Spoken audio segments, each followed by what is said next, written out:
Awesome. Good morning, everyone, and welcome to the show. This is Drawing for Tattooers. I'm James Wisdom, and I'm so glad that you could join us today. If you're watching live, or if you're watching it uh, on recording, that's cool. Uh, got a couple of morning announcements that we like to go through. So let me see here. I've got a couple of screens open. So let me see if I can't get myself together and organized. Right. Cool. Got my little script here. So welcome to Reinventing the Tattoo. It's this tattoo network where we do live shows, um, and we've been. Uh, I'm sorry, I'm lost. I'm lost in my notes here. Let's see. Yeah, this is the tattoo community where tattooers, apprentices, collectors, and the curious are all encouraged to join these live streams, to watch them on demand or on replay, to meet up, learn, and inspire each other in real life events. Ultimately, we want to share with each other and create better art and better tattoos together. We're beaming out 5 days a week, and with your help, we've evolved into a quality network of live and on demand tattoo and art shows that's been receiving rave reviews. So we're always open to constructive criticism, and everybody seems to be really supportive and enjoying themselves so far. So that's really great stuff. Let me see here. I'm gonna share my screen if I can. hmm Share my screen with you. Oh, hold on. Cancel that. And instead, ah, this one. Perfect. All right.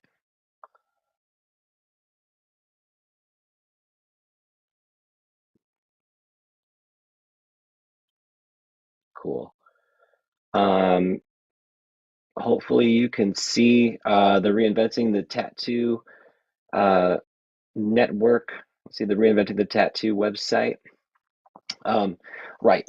So when you go to reinventingthetattoo.com, uh, this is the front page. Look at this helpful bot down here. Greetings. We are here to help. I'll close it for now, but it's always there to help you out if you get lost, right? So, there is Reinventing the Tattoo app that can be found on the App Store, the Google Play Store. So make sure you check that out. So here's what's coming up today. We've got let's talk about feelings with Robbie Ripple. It's really an incredible show. Robbie is such a motivational speaker, and I've had a chance to not only watch the show but actually like zoom into it, and so it is. I think it's really something that you may get a lot of meaning from, a lot of content. So check him out.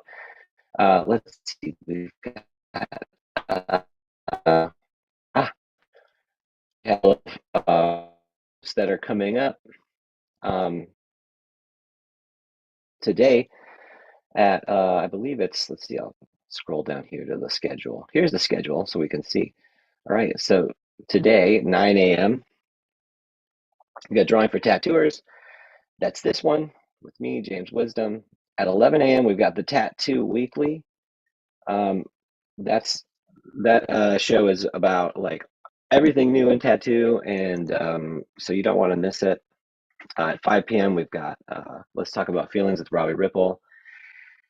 At 9 p.m. we've got Guy Atchison leading the exercise and critique for the Canon, the the subscription service. This is an excellent opportunity if you're really interested in you know developing your tattooing and drawing practice. Plus, you get to get feedback from from Guy. So really is very good. Let's see here. Yeah, on Tuesdays, we've got Tuesday Feels with Ricardo Sturdivant. It's another drawing group and also chat, so it's very fun. Um, at 1 p.m. on Wednesdays, we got the Tattoo Now show. At 6 p.m. Eastern on Thursdays, we've got the Tattoo Collecting 101. Fawn Baker, very cool show. They just had their 100th episode with a special tribute to Guy, so you'll want to check that one out. It really was a special episode. So great work, gang. And then of course on Sundays we've got 1 p.m. Eastern skill building with Jason Leeser. So what a great program lineup of programs we have for you. Make sure that you get a chance to check them out. And let's scroll down here, right? You can see all of these amazing opportunities, the Canon, the courses. We can go check that. We can check that out. But we want to really quickly thank our sponsors, um, GuyAtchison.com, where you can find paintings, tattoo machines, and the Biomech Encyclopedia, an incredible book. So GuyAtchison.com. Tattoo Now.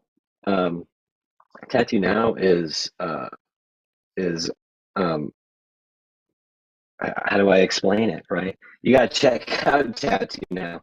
Tattoo Now is Gabe Ripley's company, and he's there to really help you contact with your clients and keep them coming in.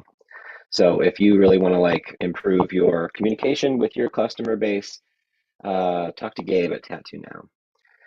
And then Raw Pigments. Raw Pigments has been receiving raises, and they sponsor our programs here on Reinventing the Tattoo. So, check out Raw Pigments if you do tattoos and you really want to experience some incredible ink. All right. There's so much more I know I'm forgetting, but I think it's probably time to get on with the show. So we have a couple of guests today. Welcome everybody. It's so great to have you. So Harriet, nice to see you again. You're a regular here on Drawing for Tattooers, so it's really great to have you. Amber, really nice to see you this morning. I'm so glad you could make it. We were just talking about it yesterday, so I'm so glad that you could come. Spirit, great to meet you. I'm so glad you could come today. Hi. This is really it's really a privilege to have everybody in here. And then Jason. Jason, you don't have your camera on, so I think I know. Ah, of course, there it is. Yeah, Jason, good morning. Excellent. I'm so glad you could make it. I'm so glad you could make it. Um, so anyways, today I'm going to be talking about figure drawing, a subject that's near and dear to my heart. Last week's program, we featured some figure drawing, and it was just too hot for YouTube. So, so we got an age restriction. We're gonna try something a little bit different today, but again, I think there's gonna be hopefully a lot of content that you can get from it. So I'd like to start off first. Let me see if I can't. Give me just one moment here, gang. All right. So I'm going to start off first. I want to share just a little presentation that I put together. Yeah. Okay. Cool. Excellent. All right. So these are excerpts from Andrew Loomis's book, Successful Drawing. And so again, I like to reference old art books quite a bit, but really like there's just a whole world there of content and information. And I think, wherever you draw your inspiration from is, it's really meaningful, and important. So I get a lot from Andrew Loomis. He's just an old drawing teacher from Chicago, and so I want to go over a couple of his ideas right here. All right, so just to kind of start off with, this just some basic fundamental things, just a way to start to think about stuff. Okay, so think about your paper as representing an open space and not as a two-dimensional surface, and its edges or the boundaries of an open window that you look through life and nature. Um, I think that this can be really useful, just especially when you're looking at a blank sheet of paper and you're going to design something, um, or even if you have a body part on there and you're going to design a tattoo for it. Again, I think you could still imagine this sort of window through which you're going to like start to see the appearance and the shapes of things. Another important concept that we've covered before, but just something that is I think is really useful to keep in mind. Um, Eye level, you can see that drawn here, and then of course like a light source, like direction of light. So attempt to either set the forms into this space that exists before you, or to give the feeling of actual forms which you create from a knowledge of the laws of nature. And we study nature for effects and we set them down. So again, this is how light interacts, how our eyes like to work. Eye level is, it's a very fairly basic concept, but again, it can be kind of abstract as well. So, the more that you're using your, reference, the more that you're looking, right, the more that you're going to actually be able to draw out of your imagination. So, imagination is that's that's where our power, comes from. But again, the way that we can communicate to others, I think, is going to be how we can sort of reference to nature. So, right, we've got this line drawing in this thumbnail, right? This involves dimension, contour, viewpoint, meaning, perspective, and lighting, right? Only through light, which produces all tone, color, and appearance, can we produce a true image of life. Um, right, I think just sort of seconding what we were sort of suspecting earlier, with the laws of nature and stuff. All right, so really to draw, we cannot think only of a single aspect of drawing, such as contour, without any of the other essentials, but we must seek to unify all aspects into a complete and organized whole. I'll just kind of zoom in on these images here. So we've got this sort of this simple line drawing, right? There's an eye level, you can see that horizontal edge right there, figures, and then elements, this pathway taking us back into space. But then as we see it rendered with a little bit of tone, it starts to become alive and it starts to feel as if you're looking at something, you're looking through that window that we were talking about earlier. So cool. Here's one other sort of concept that I like to reference, and that's that drawing kind of stems from these forms here. These are referred to as platonic solids, but you don't need to think about that too much. Just simply like, you know, look around you and see all of these basic forms in everything you see, and notice that it's sort of it's a starting point. You may not necessarily see these forms purely, but at the same time, they're going to have some, like reference to these in a very interesting way, right? So rounded stuff, we think about spheres, this teacup, the human head, squares, or like cubes and things, prisms. That's like the building, or that's like like a box, shipping container, something like that, right? We see this all the time. Cylinders. Um, you know, if you love coffee like I do, my coffee comes in a coffee cup. It's a cylinder. But of course, the human form, right, which we'll see soon, we can sort of refer to this form within the human body. Conical shapes, pyramidal shapes. Again, I think we're going to see these, over and over and over again. So it's good practice to practice these basic things and then start to add some character, start to add some details, and then they start to take on, the identity of something, right? This bare cube could start to become, this house form or something like that.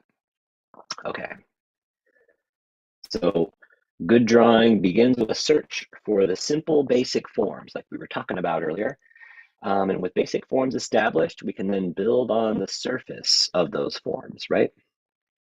So again, sort of thinking about volume and we're sort of thinking about like proportions, but before we get to any of the details, the surfaces or rendering and stuff, we think about how those forms all interact and we think, there's going to be sort of reference to our perspective, to the viewpoint of the viewer. So, and since light can only define the form, we must study carefully what light does as it travels across the surfaces, noting the areas of light, halftone, and shadow.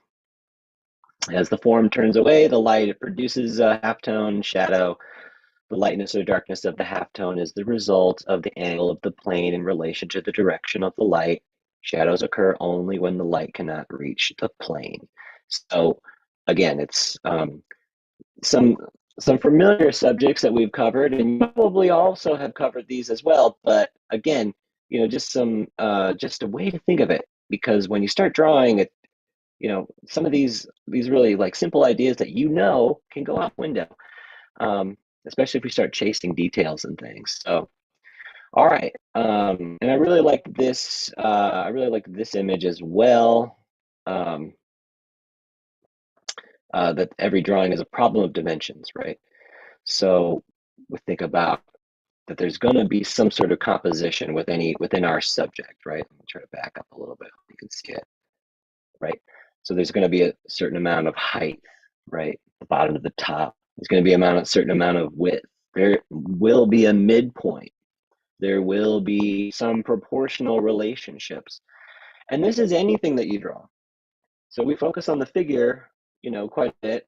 But at the same time, anything that you would want to draw, whether it's, a very specific object or whether it's from your imagination, again, there's going to be these relationships. And so, when you're measuring out, you're sort of trying to figure out like, well, how can I get this more accurate, or how can I represent this in a more convincing type of way?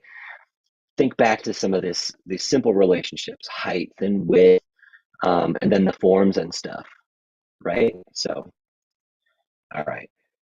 This is a brief passage that I figured I love reading to you all. So I figured I'd read this one real quick. We're gonna get to drawing, but so I'll just like sort of give you a little teaser, right? There's a couple more sketches I want to see in here, and then we're gonna get to our own drawing, right? Okay. So again, this is from Andrew Loomis's successful drawing, the figure in light.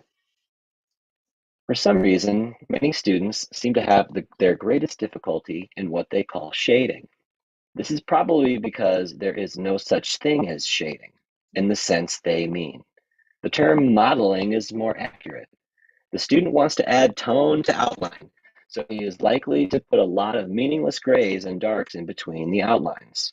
What he must do with tone is governed in the first place by the value in the light. Things have what we call local values, which means the material or substance is light, gray, or a color darker than white, or dark. Put them in any light, and the values keep the relationship to one another. A dark suit, for example, would never be as bright in value as the flesh if they were both rendered truly. When working with a pencil, we seldom attempt to get all the values in the scale we would in paint. When there's a bright light and strong shadow, we take some leeway, but we suggest some tone in the lighted areas of darker materials, making the shadow quite dark.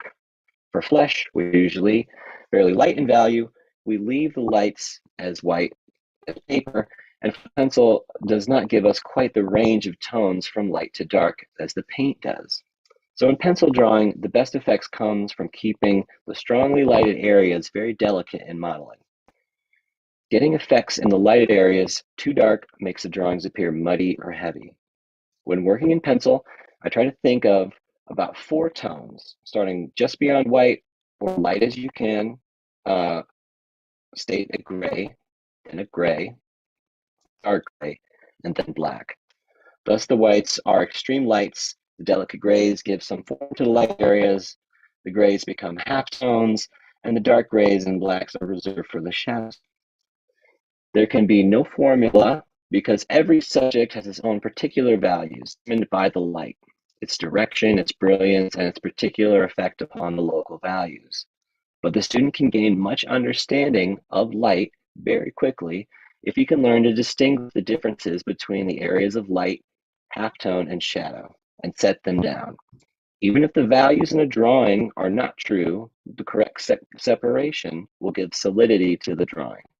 Instead of trying to match all the grays in a photograph, which you're using as a copy, just look for the shapes of light, halftone, and shadow. Sometimes there are tones within a shadow where the light is reflected. You must draw these also, even though they are submerged in a lower overall tone. It's foolish to try to fake the lighting on a seriously drawn figure. Lighting is much too complicated and subtle to guess at it. Either have a figure to draw from or get some good photographic material. It may be helpful to work from copy first and from life later. The ideal thing is to enter a class in life drawing. Most classes work in charcoal, which is even more flexible than pencil as a material, for it can be easily erased. If you're studying the figure at home, get some charcoal paper, plastic kneaded rubber eraser, and you will need a good drawing board. Remember to keep the darks and blacks out of light areas except for where you find accents of shadow within or alongside of these areas. Keep a long point to your pencil um, or charcoal so that you can use the tip for a line or the sides for tones. Get some good books on figure drawing and some on anatomy. If you practice a good deal on life drawing, you too will draw the figure much better. Light is light no matter where it falls upon, and it always follows the form with light, halftone, and shadow. So, again,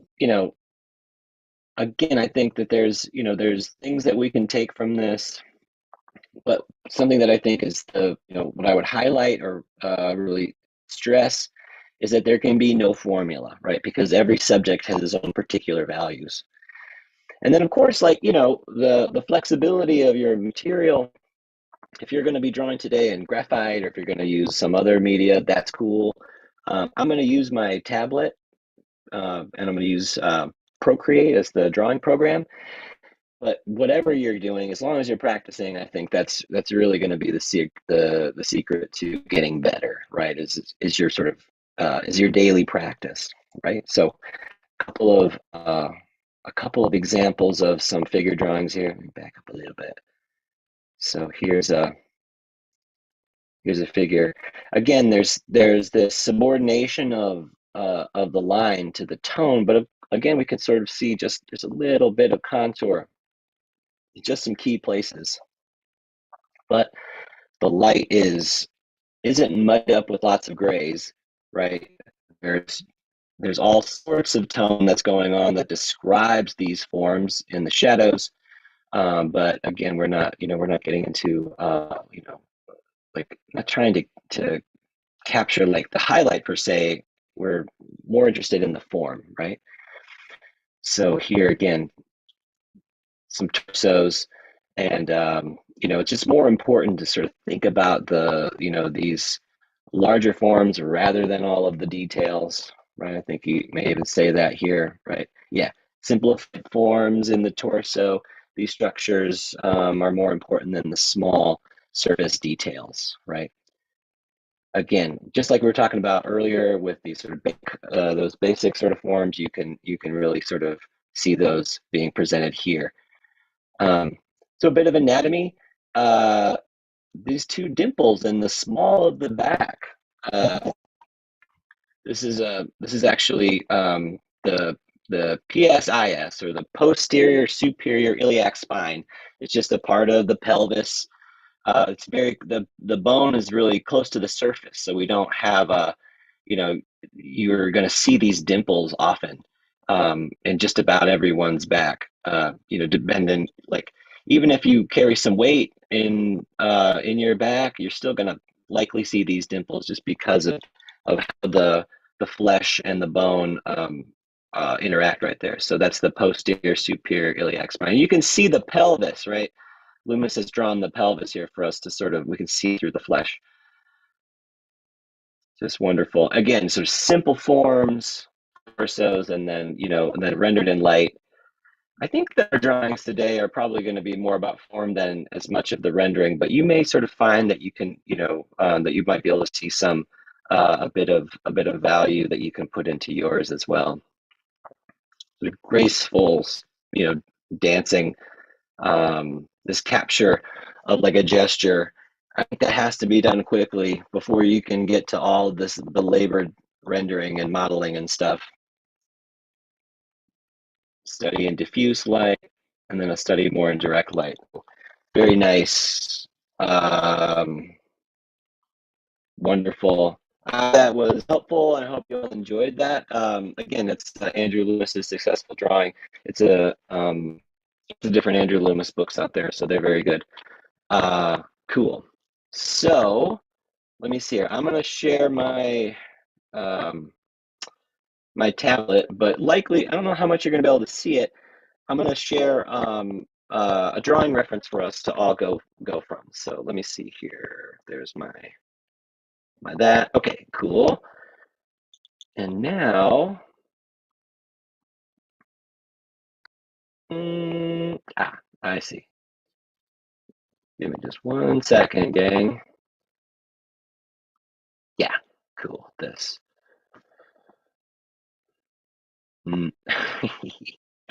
I'll get it together. Here we go. All right, so let me share this reference with us here.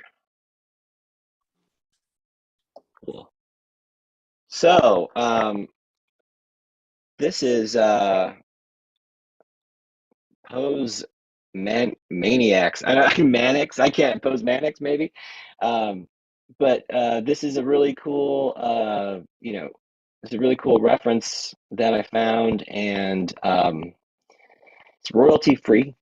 And they've got some time drawing and then a pose of the day, as well as like everything is here's some face references, but everything is otherwise this flayed body, which is kind of cool, right? So we were talking about a little bit about anatomy. If you're interested in really kind of like learning anatomy as well, this might be really beneficial. So why don't we start off with a few quick gesture drawings. Let me see. I'm gonna make like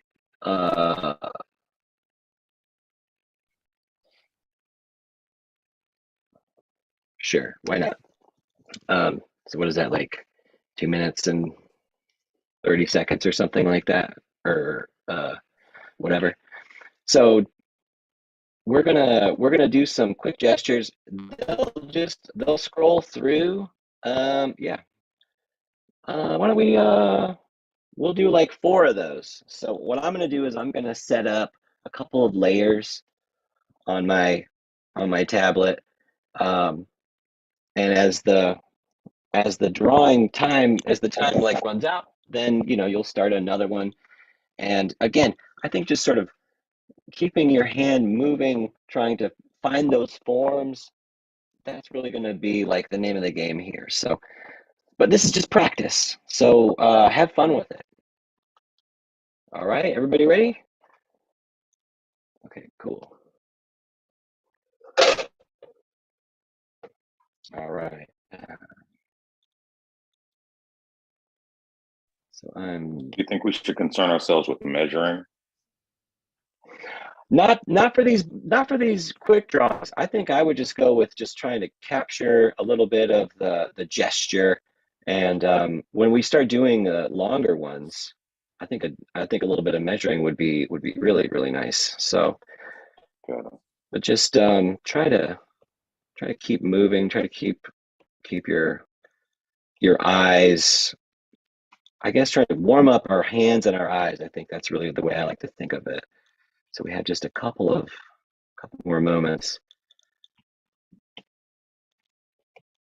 But I like that it keeps the time for us, so that way we can can focus on our what we're doing here.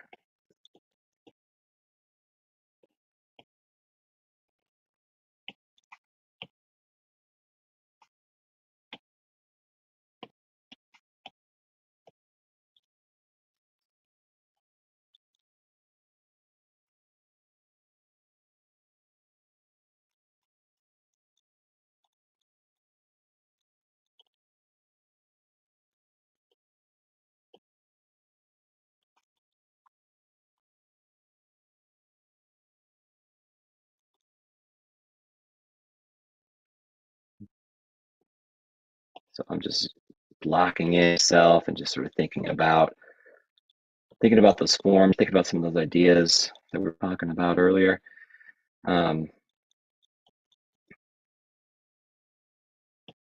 Gesture. That's this sort of practice, right? We're thinking about the gesture.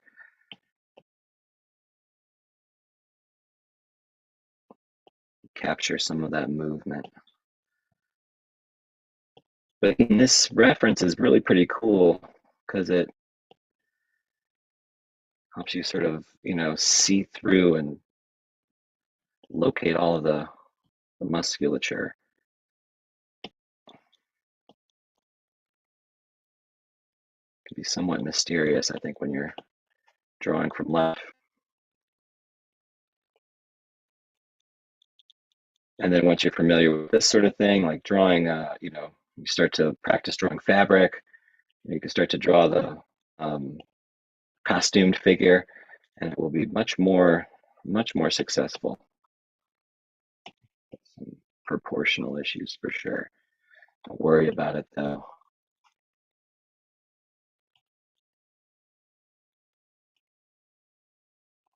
All right, that was the first one. So let's give this one another shot. All right, next.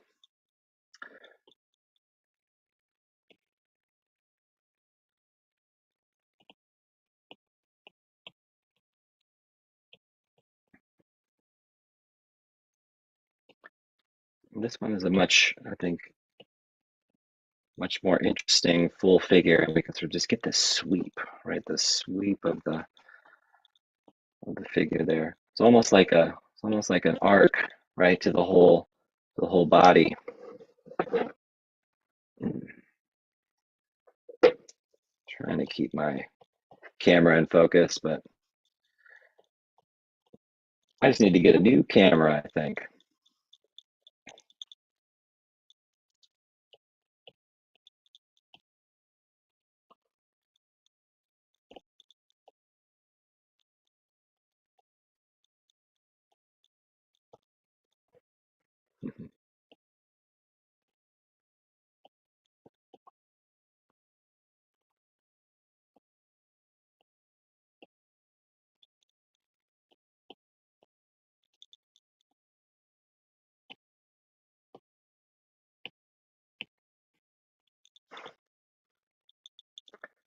Yeah, mine was going to fall off the page, but I'm using this digital tablet so I can shrink it down. It's like I don't know, it's not cheating, I don't think, but it's it certainly helps you. There's ways you can use it that can be really advantageous. So again, I enjoy it. But again, working on paper too, give yourself that parameter can be so educational. So you can even lighten that down and do a new layer, give it a little bit of added value.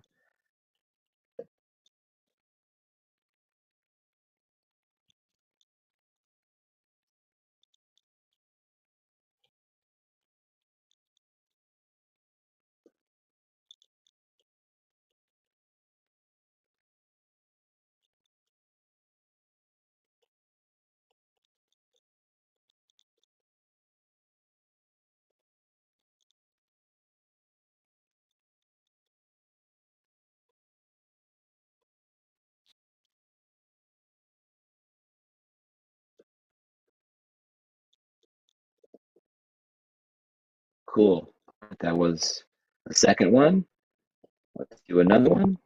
Fun. Get rid of those. All right. So,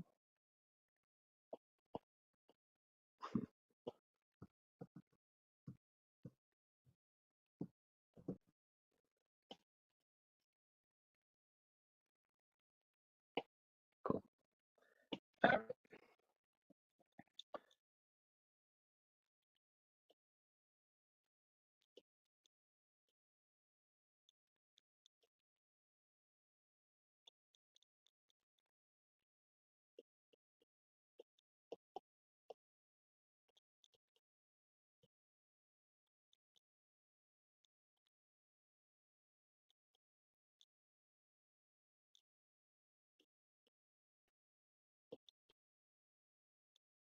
I think it's easy to get sort of seduced into going for those details.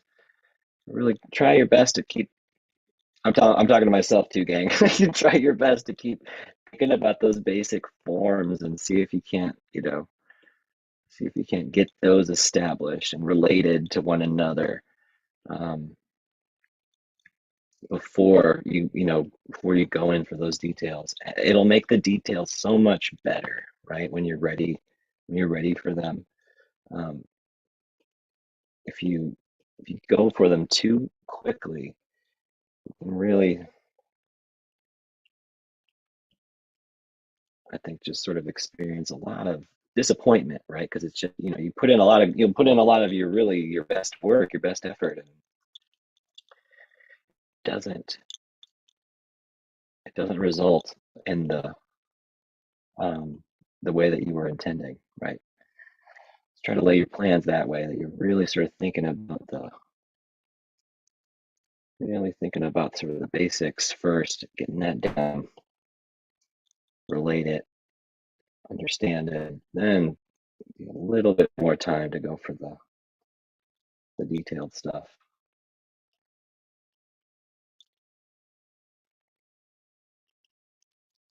Of course, at some point you have to lay it down. You have to commit, right? Lay your pencil to paper, as it were. Ah, excellent. And Ricardo is joining us. Oh,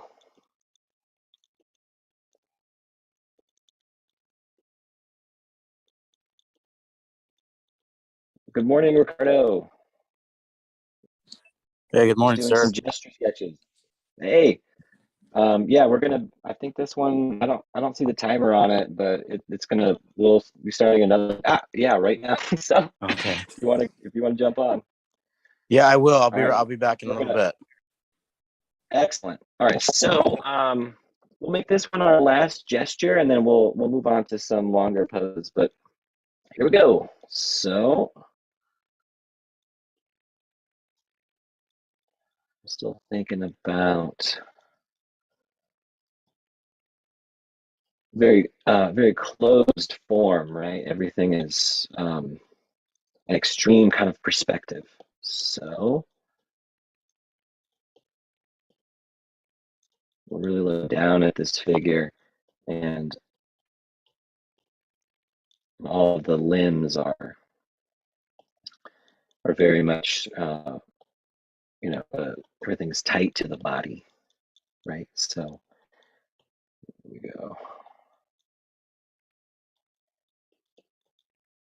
Get the head in there as well.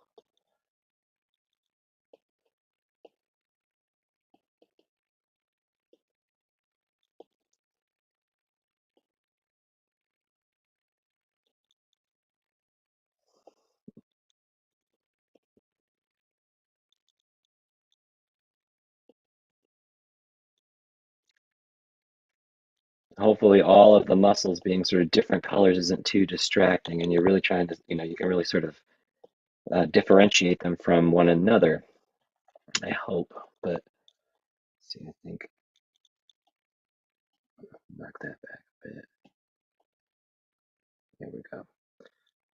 Trying to see if I can relate this.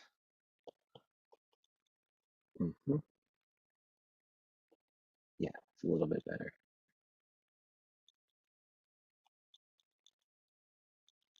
Mhm.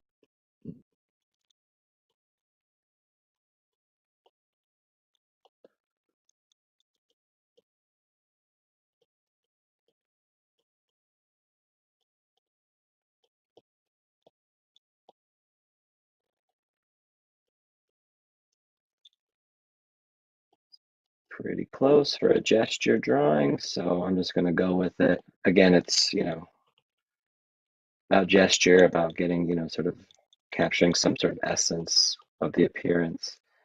Um, it's the more you practice it, though, the more accurate you become, and then I mean, these really become, can become so beautiful. I guess I always really appreciate the gesture drawing anyway, um, but it really can be, not only like a practice, but it could be something that's actually like, aesthetically pleasing, something that you could potentially sell. All right, cool, cool. Let's take a pause right there. Let me see. Ah, back up.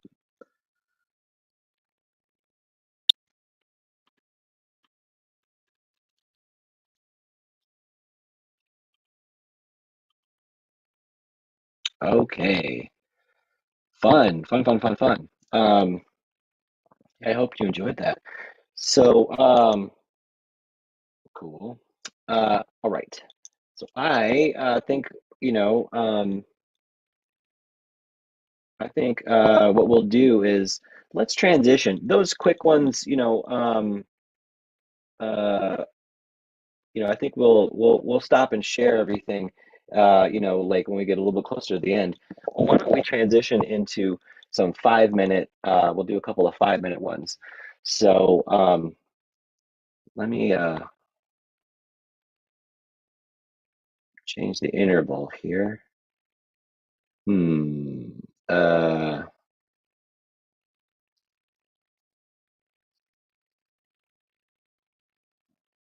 300 seconds. I think that's pretty close to 5 minutes. I don't, I don't know. We won't worry about it. We'll go 300 seconds, right? However long, however long 300 seconds is. Um, yeah, numbers aren't my thing. But uh, what we'll do is we'll do these 300-second intervals. Let's do two of them, and then once that's done, we'll do a slightly longer one. About we'll go like for a for like a 10-minute drawing, um, and we'll check out our progress and see how everybody did today. So um, again, just to kind of get started, if you're using paper, that's cool. I'm gonna I'm gonna quick set up just a couple of layers for myself, so that way I'm ready to go. Excellent, and turn off that one. All right, so now clean sheet, right? Ah, clean sheet of paper, clean tablet. Trying to get focus. Well, whatever.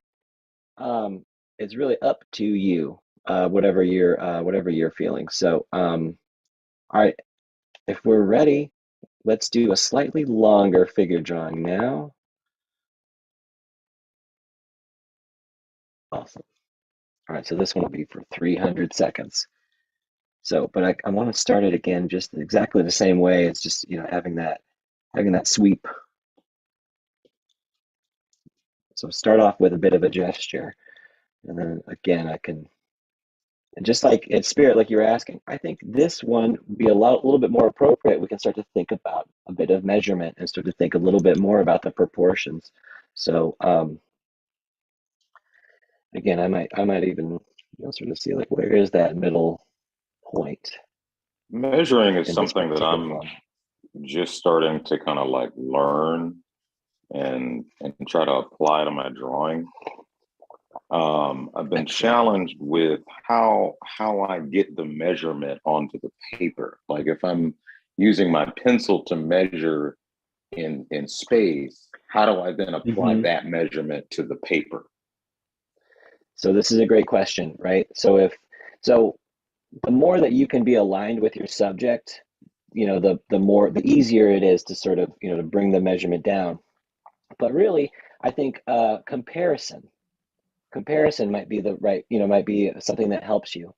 So, for Hmm. instance, if we were to measure from, let's say, the overall height, right? So basically from where the hand is to the top of the head on our reference right here, we could take that and we could use our pencil to measure it like vertically.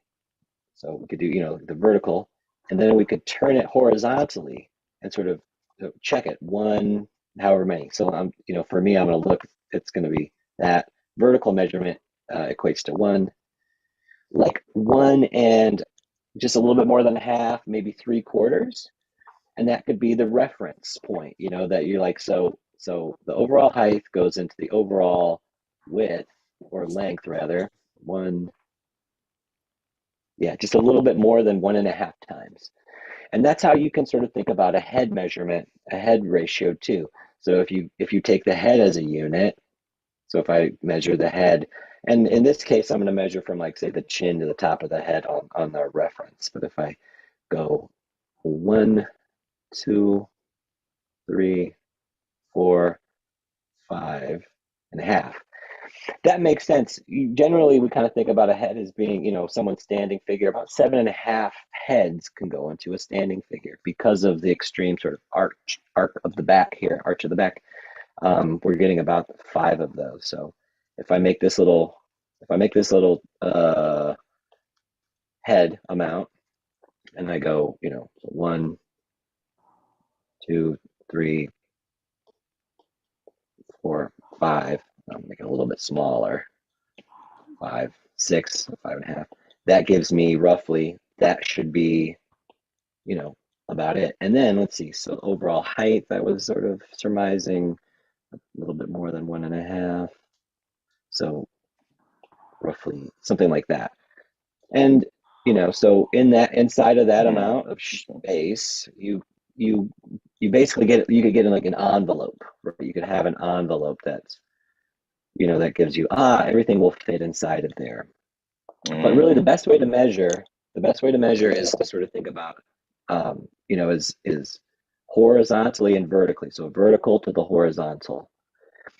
The if you have like diagonal lines, I think a better way to go would be to sort of sight them. So if I use my pencil and I were to sight the angle from, say, the head to the foot, I could take that and I could bring it over.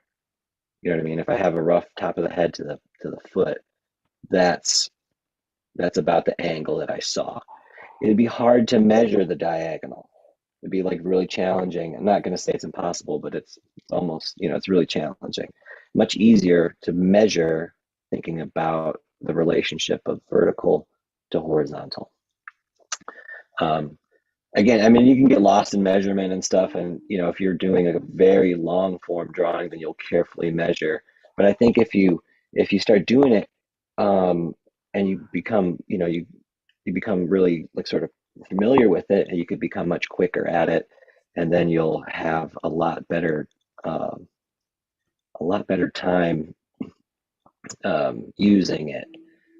So I hope that was helpful. Um, Yeah, it was. I think it's going to be one of those things that, like, just the more I do it, mhm. the more I'll become familiar with it. And so it seems kind of like it's almost arbitrary when you measure it, but then when you apply it to the paper, it's like five. Let's say it's an inch or something. So you'll just eye it on the paper, but just as long as it's equal on the paper, like it's I think you that's know. I think that's right. I think you said it really quite well. It starts off arbitrary, and then once you have a rule established, then you stick to it.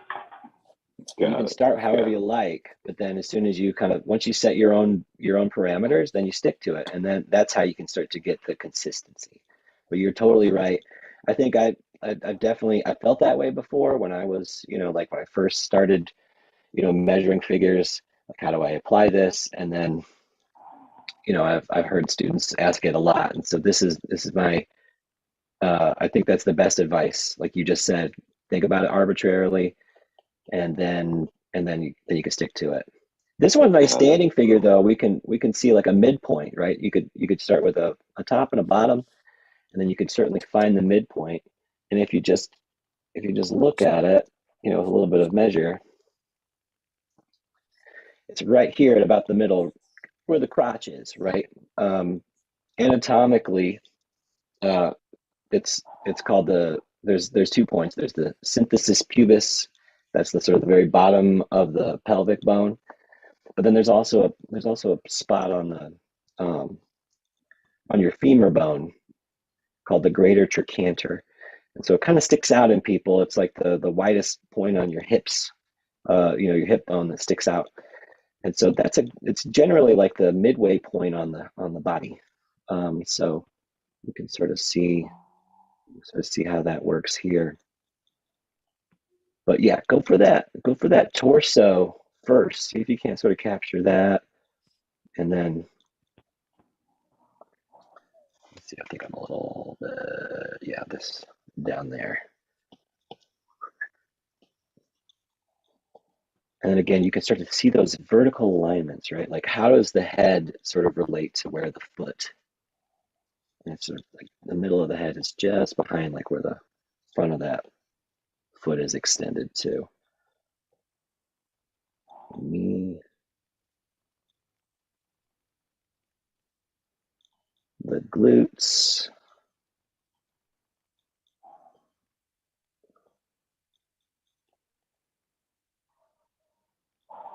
Excellent.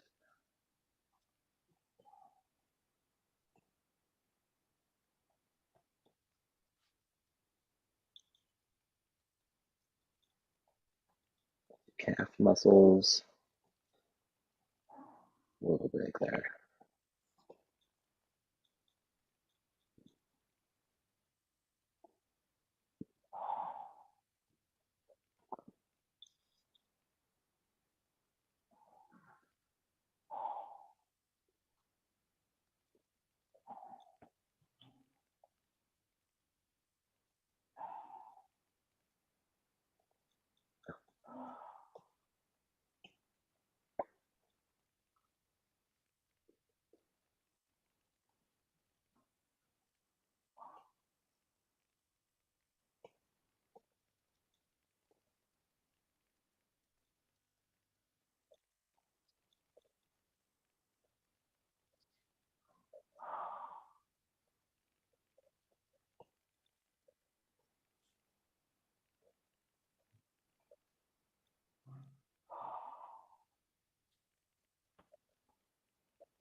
Let's see, just a little bit of evidence.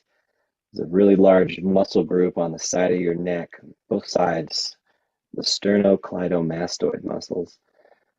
These go from your clavicles and your sternum, right, it's very middle, um, up to your mastoid, which is just is a little bone on your skull, a little protuberance on your skull. So the two big muscles on the neck, and we can see it just a little bit on this one, the side of the neck. It helps you turn your neck from side to side.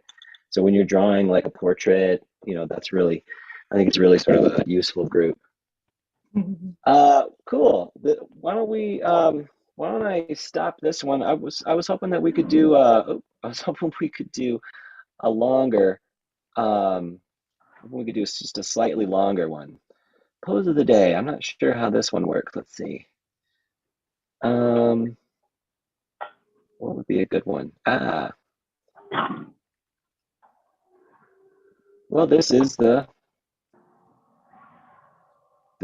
pose of the day. So I don't know if it gives it timing for us, but I figure what we could do is why don't we shoot for like a why don't we shoot for like a 10-minute drawing here? And so again, I would just sort of think about the gesture first, take your time, try to relate proportions together. But there's a little bit of shadow that we can see. So so I think there's some nice things in the chat. Uh-huh. Okay, cool. Excellent. So I'm just gonna start the timer so that way I can keep track of it because I get lost in the drawing. I'll I'll certainly lose track of time.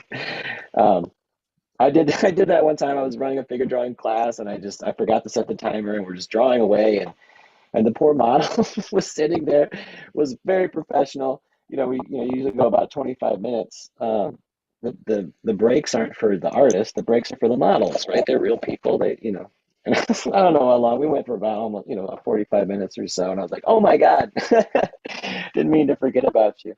So same thing here, right? We'll set a timer so we can so we can have some duration. All right, so I'm gonna start it. We got 10 minutes, and hopefully you can hopefully you can see this well and follow along. So I'm going to start off again with trying to think about a gesture. See this figure. I take up as much real estate on my paper as I can, rather than draw it all cramped. So let's see. So sweep, kind of a sweeping arc here, and again, there's going to be. It looks like the hand sort of extends up just a little bit higher than where the head is, and that's nice. So I'll leave a little bit of room for that. Don't know exactly how much it is supposed to be, but I'm gonna like compose it. So I'll think about a top and a bottom, and there's a midpoint. There's gonna be a middle, right? So my reference is so blurry. I can get it to focus. I probably can't. Whatever. Anyway, I'll talk us through it if you can't really see what I'm doing. There's a top and there's a bottom and there's a middle point. So I'm just looking at my feed. It's like so blurry. So but we won't worry about that. Focus on your drawing, right? So anyway, you find that those points can be a really good help. And then again, there's going to be this sort of central line that could help sort of make everything relate. Here. So just a little bit more. Cool. All right.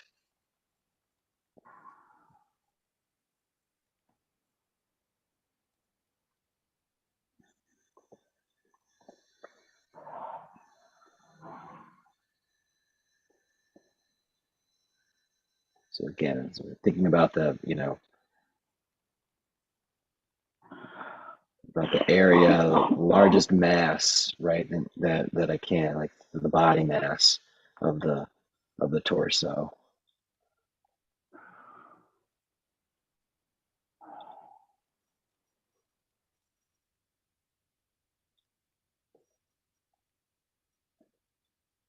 Think about there's a certain amount of space and volume for all of the features.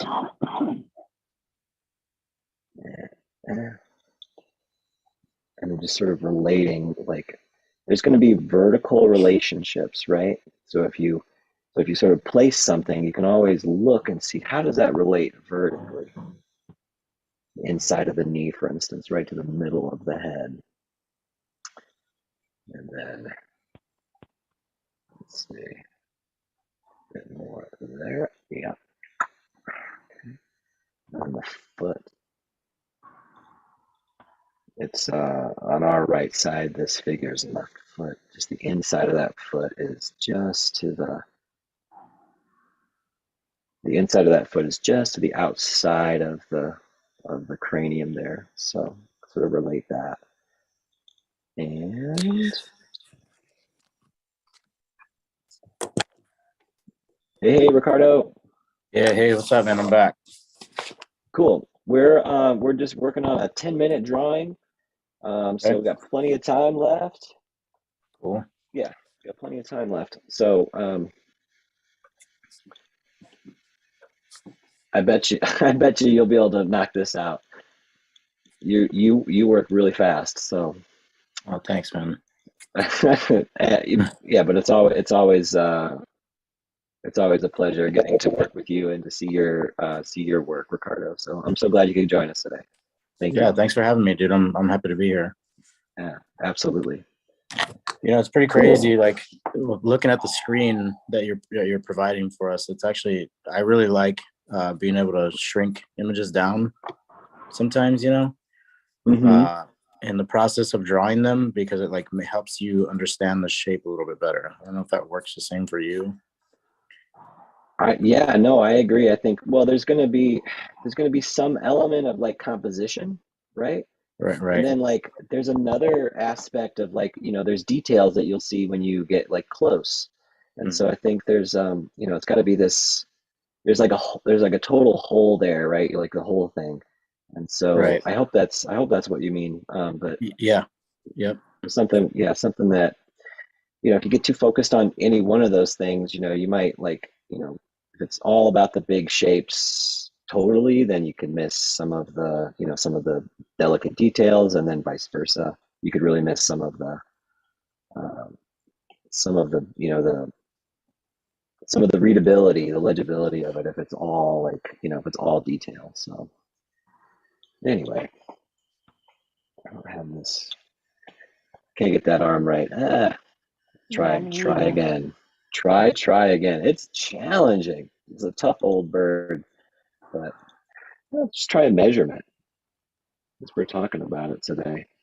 I feel like Yeah. I'm in a high school art class. Ah, great. That's a good thing, I think.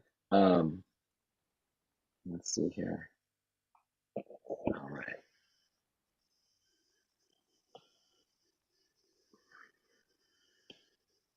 So, and then again, another just a sometimes you can reference it, right? You have an overall, like let's say, so all the upper musculature, for instance, right, of of the arm versus the forearm. You can check it out. You could just measure it. But again, I would think, sort of like just horizontally. So this to that, like how do those relate? And it's just a little bit. Let's see, it's like depending on where you're looking at it, it's just like a little bit, very very close, just about identical in size. So you get that, and then the hand is probably it's almost as big as the head. You know what I mean? So if you have a head measurement, you could sort of say like, there's that. As long as you can relate, you know what I mean? You can relate one thing to another. You're gonna get, I think, just a lot more sort of consistency. So there's hand and forearm muscles. Again, this is a quick sketch, 10 minutes. If we were going to work on it for a couple of months, you know what I mean? which which I've seen. I have seen it. You can work on figure drawings for months and months. That's good to know. Yeah, yeah. No, I mean like it's an academic drawing, you know what I mean? It's just one of those things like you could work and work and work, and you could have the model there every day for weeks at a time or months, and then could have this you know, incredible sort of product at the end. But there's something that's really, I think, useful about just moving through it quickly and allowing yourself to be expressive with this form. Alrighty. I think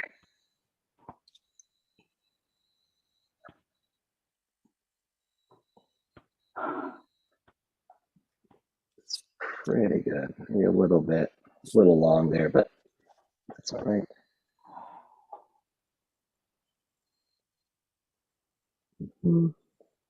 So when I can see, we don't really see too much of the deltoid, the shoulder on the arm that's sort of behind, but more of like the pectoralis. The pec is really sort of extending out. Let's see, just a little bit bigger here. Right, and then we can see that evidence of the sternocleidomastoid muscles we were talking about earlier, just the side of the neck muscle, and then trapezius, that's the triangle-shaped muscle that also is like the back of your neck, right? You hear like the bodybuilders talk about it, the traps. Like, you know, if you want to build the traps, that's the trapezius muscle. And so, you know, like if you lift weights like sort of straight up, you just, you know, like with your shoulders almost, that's how that muscle is worked. But that's what it's kind of, that's what it does. It allows you to lift things, sort of deadlift them up.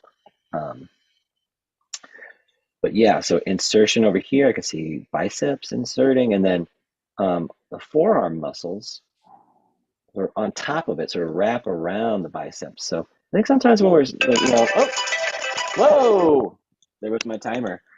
Fries are done. Yep, everything. Yep, the cookies are done, right? So I didn't even get into really the muscles, just sort of like getting that basic form, which again, I think that was sort of the theme for today, was really kind of thinking about this. And, you know, and it's like, what are the most, you know, what are these most basic forms and stuff that we would try to find first, and then we can, you know, build out the details and stuff later. Yeah, no, I'm like, I think this was a weird, this image is kind of weird. He almost looks like he's about ready to fall over. I don't know if mine is tipping any worse than than he's supposed to, but again, it was really a fun challenge. So let me see here. I'll stop the share. Right. I've still got mine. I've still got mine pinned up here, but so I'll just scroll through real quick, and I'll show you mine, and then I want to see yours too. So so I've got, this one was our 10-minute drawing. Again, it just sort of like going for those some of those basic forms and stuff, and then not really worrying about the details. But I think from this, you know, from this, I could start to develop it a little bit more. We could see sort of checking some of the proportions and making sure that they were accurate before laying in, like, you know, actually like devoting time to it. But you know, again, this was a fun practice. There was the 5-minute one. I'm not sure how well that's showing up, but again, I thought this one was really useful to. Whoops. I thought it was really useful to sort of lay out, to compose it, sort of, you know, sort of a bottom, a top, and then sort of a midpoint. And then, you know, things were able to sort of become proportionate that way. This one we were talking about measurement, and I think, you know, it was like 5 minutes or something like that, but I think I was able to learn a lot about the measurement. And so if it were, you know, a little bit longer, taking those few moments to sort of think about like how things are related, think about this envelope that holds the figure, that could be very useful. Let's see, it was just, there was one of the 2-minute ones I did, the sort of extreme, you know, looking down one, another 2-minute one,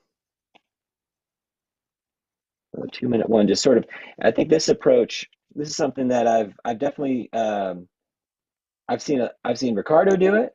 I've seen a lot of people do it, right? Sort of block in and then sort of go back over, maybe even add some highlights and stuff like that, you know? So it really is a great technique. I think a lot of people, you know, it might be something worth investigating, where you're drawing more with like shapes and stuff. Lines can kind of come later, right? But if you can really block things in as a larger shape, sort of drawing with shapes. Yep, drawing with shapes and stuff. I think that can be very, very helpful. So, let's see. This last one. Yeah, so the first one, yeah, I'm cold as ice. I'm trying to get this one going. And it was a challenge for sure, but again, super duper fun. So that was mine.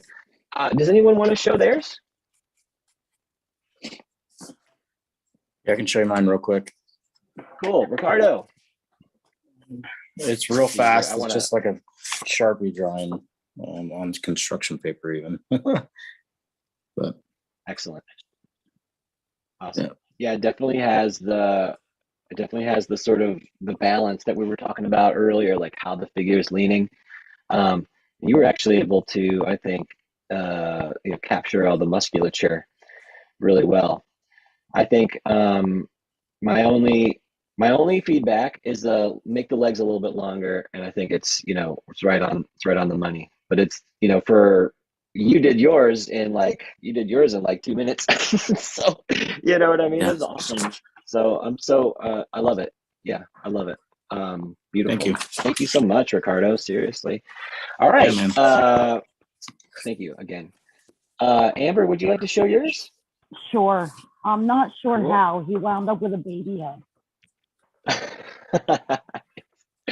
I love it. No, I love it. I got the gesture down, but my proportions a Yes. little off. Sure. I think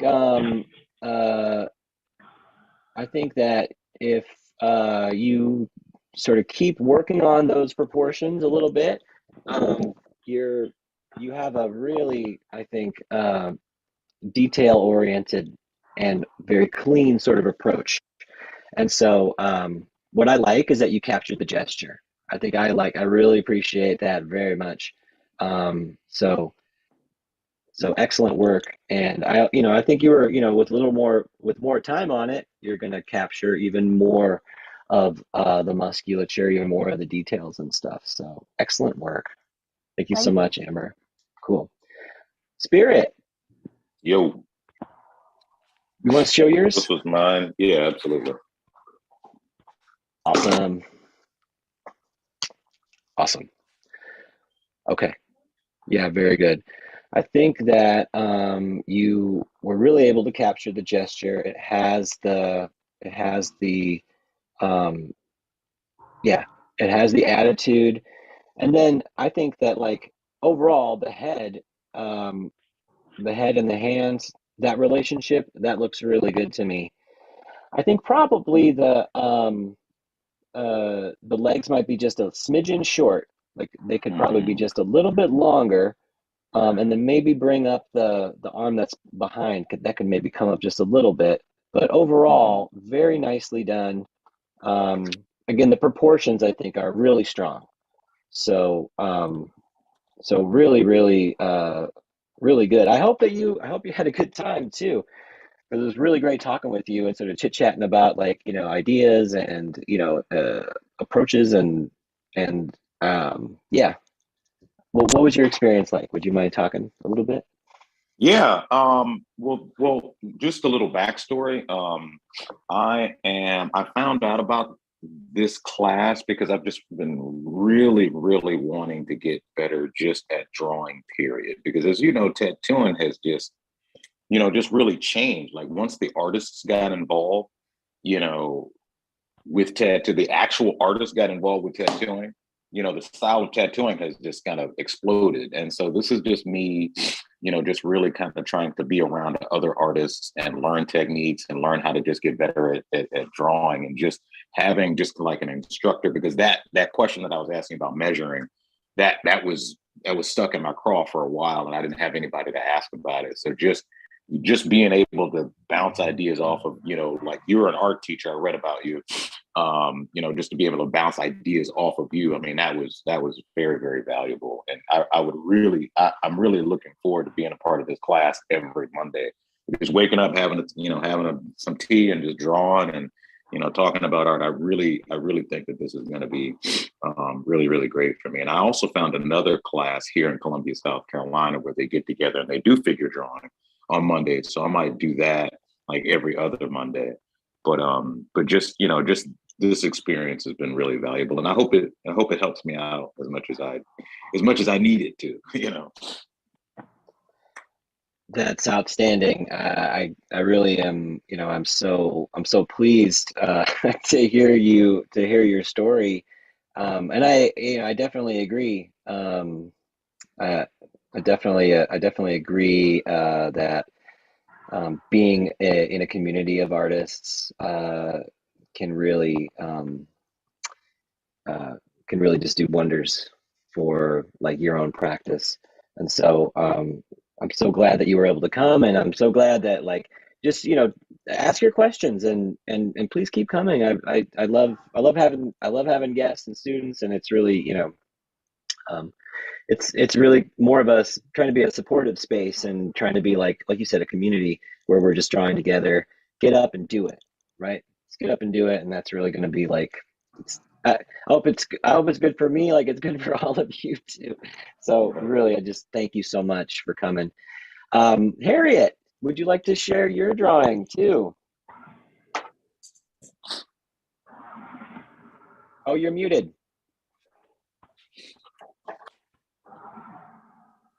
Oh, you're muted, Harriet. You hit your mute button. There, sorry, yeah. No, no problem. No problem. Of course, my pencil stopped, so it's with my finger again. But Okay. and he's a little short. I know his dimensions aren't quite right, but it's a lot better than I expected to be able to do. What I come from, background. So I'm just trying to copy you, dear. Well, yeah, it's really I'm really glad that you were able to sort of, there's a lot of proportion, I think, that is working. The legs are too short. Yes, And I think probably here's what I would suggest, and it's this, shorter. is Yeah. something that I had to learn from, when I was in drawing class, and the teacher came up and the word they use is truncated. And so the idea here would be to say like, all right, if it's going to fall off the page, let it fall off the page. It's better to do that and keep proportions than try to squeeze it all in. So I think that's my only feedback on it. Otherwise, like I'm glad that you kept up, even though like you said, you had some technical difficulties, pencil stopped working. Yeah. I just know this is my own personal experience is that when I've drawn and it doesn't fit on the page, teacher read me the riot act. You know what I'm saying? And so I think that it's a real valuable lesson, and you never know. You might just sort of like you just keep drawing it, you let everything fall off the page, and you might actually really end up with this beautiful composition where it's sort of cropped, right? Where the figure is just sort of cropped in there, and the mind of the viewer can imagine what the rest of the figure would look like. And so and that's always a way that you can do figure drawing and things is you can sort of really focus in on sort of a certain area and sort of accentuate it and stuff. So again, I think just a really great start though. Really, really, everybody did so well today. I'm really proud of us as a group. Um, and um, and so again, uh, it's been my honor, right, to draw with you. And I can't wait for us to get together and do it again. But make sure that you draw this week. Thank you, Spirit. So wonderful. It was so wonderful having everybody, right? So again, have a great week.